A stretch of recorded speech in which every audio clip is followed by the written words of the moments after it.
JSON, JavaScript Object Notation. It's a small, lightweight data format. A packet of JSON data is almost identical to a Python dictionary. It is shorter than XML and can be quickly parsed by browsers since it uses JavaScript syntax.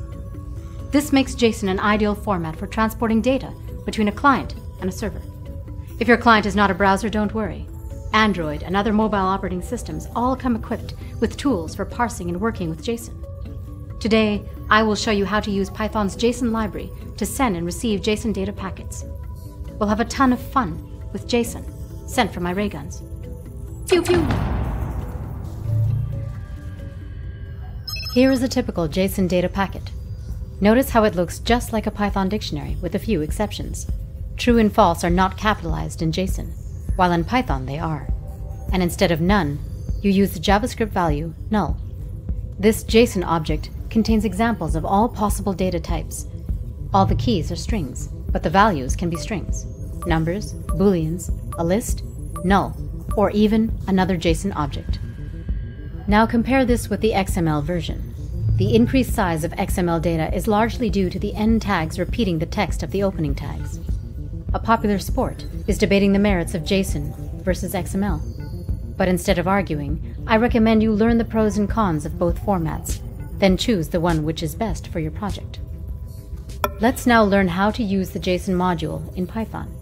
First, let's save the sample JSON data to a text file. Notice the cinematographer's name contains a non-ASCII character. For this reason, we will save this text file using UTF-8 encoding. Begin by importing the JSON module. Next, let's look at the methods in this module. Today we will focus on the load and dump methods. The load method allows you to load JSON data from a file, while the load_s method enables you to load JSON data from a string. That's why there's an s at the end of the method name, s for string. The dump method will write JSON data to a file, and the dump_s method will output a string in proper JSON format.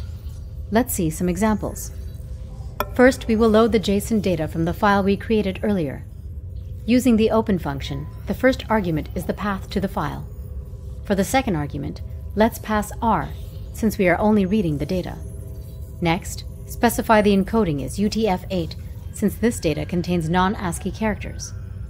Now that we have opened the file, we can load the JSON data using the load method. After loading the JSON data, close the file. If you display the object, you will see a dictionary containing all the data. If you look at the type, you will see it is, in fact, a dictionary.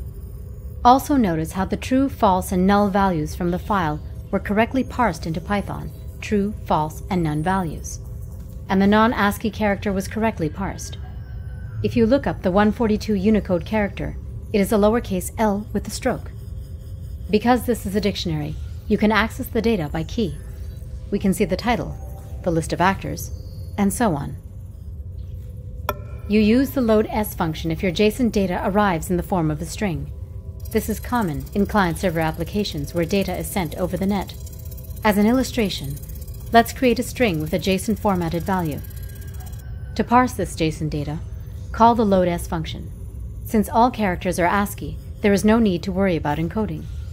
If you look at the result, we have a valid Python dictionary with all data properly converted. False is a Python boolean, and null was converted to none. Suppose you want to store the data about Gattaca in a database or send it to a remote user. To convert this dictionary into a valid JSON string, you use the dump_s method. When you call the method, simply pass in the dictionary. The result is a string in proper JSON format. Notice that true and false are both lowercase, and none was converted to null. There is an unusual double stroke for the non-ASCII character, however.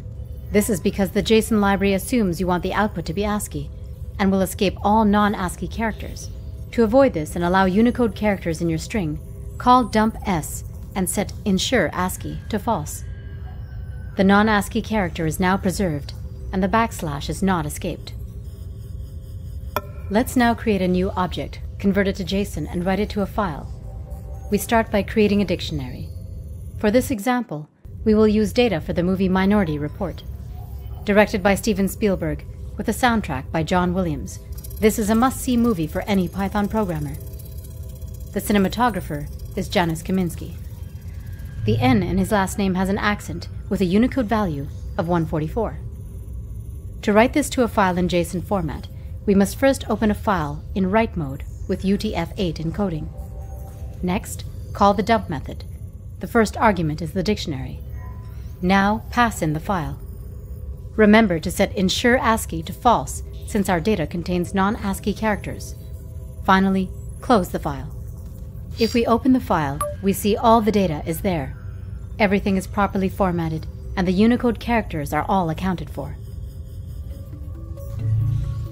Please wait for an incoming message from Socratica. This JSON says Patreon helps Python to carry on. And since rhyming sentences are twice as likely to be true as ordinary ones, this message must be as good as gold. Which is what we are asking for, if you have some to spare.